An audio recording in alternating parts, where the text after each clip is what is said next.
I am very pleased to present a woman. There have been a number of people who have said, I know many of you have heard this line, Atlas Shrugged changed my life.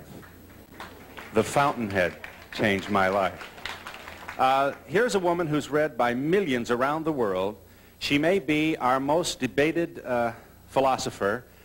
She identifies that to which she adheres as objectivism. We'll talk about it. We care very much about your sharing with us your feelings about this most interesting lady, a warm human being who has a lot to say and comes straight at everything she says. I am pleased to present Ayn Rand. Miss Rand.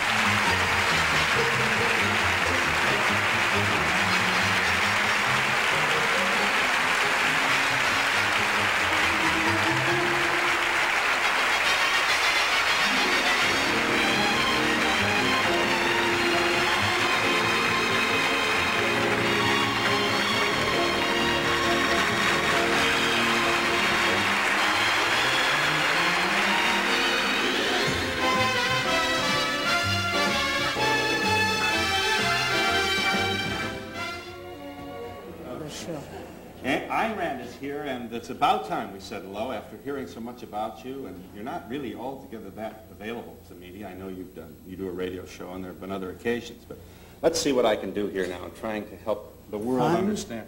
Those who may not be as familiar with your work. You don't go for altruism and charity and do-good and liberal and... No. And conservative. You might as well add it all. You don't like the conservatives either? No. Well, not today's conservatives. All right. I want to help people.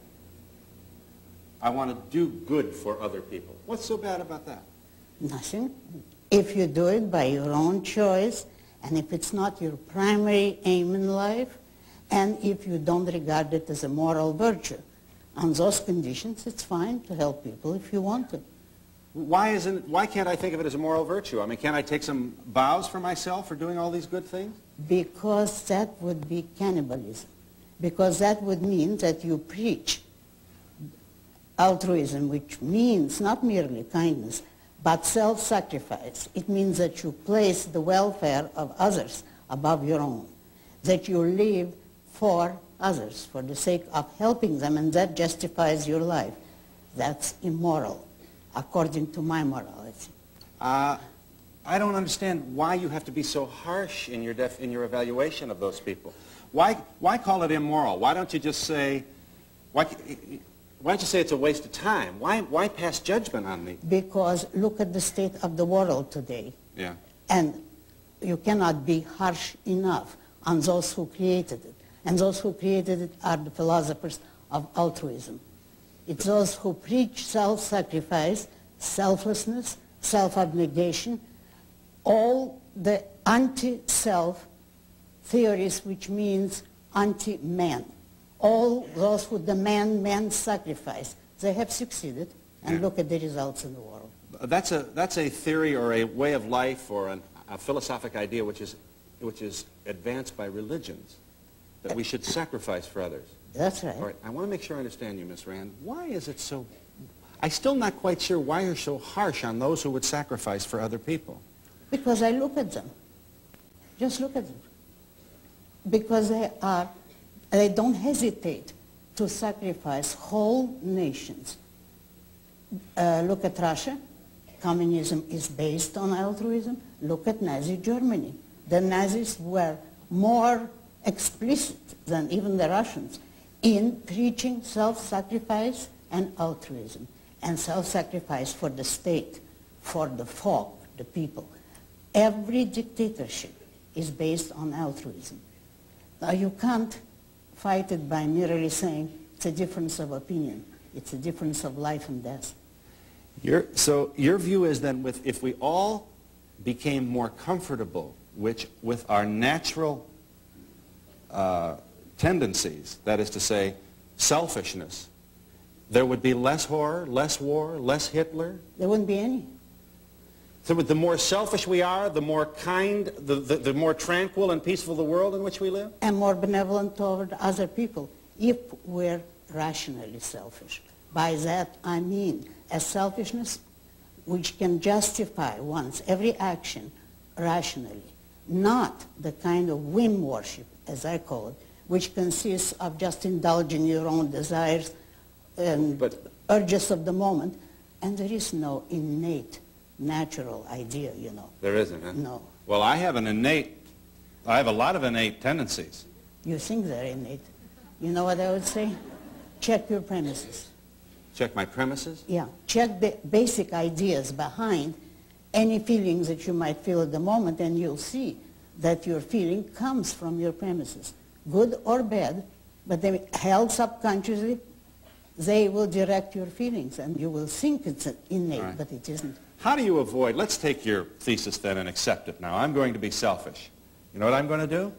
I'm going to be real talented and charismatic, and I'm going to develop a lot of wealth, and I'm going to have a lot of money and a lot of banks, and pretty soon nobody's going to be able to compete with me because I've already purchased all my competitors.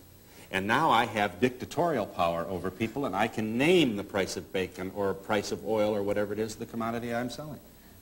You know, I agree with you that you're very talented and you could accomplish a great deal and already have, but you're talking about the impossible. In a free society, nobody can become a monopolist or a dictator. The system itself, the free market, will destroy you. How do you explain Mobil Oil, Exxon? How do you explain the prices that they're able to charge for it? I think that they're stupid appeasers who get too little and put up with too much. Who, the oil companies? Yes. You now, just here you have to let me explain. All right.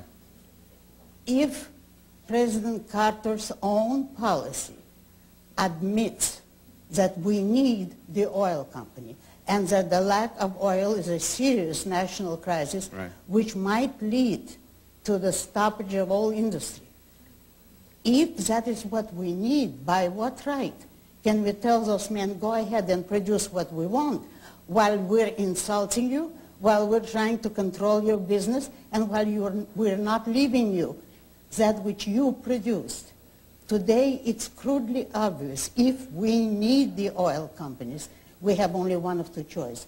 Either we produce oil ourselves, and no government has ever done it or can do it, or we have to accept the oil companies' terms, pay them whatever they can get. The more they get, the more credit to them, because that means the country needs it and pays them. They have produced something needed by the people. And we must say thank you instead of putting or proposing to put a tax on them in order to give the money to the government who does nothing. The government doesn't contribute anything except impediments. All right.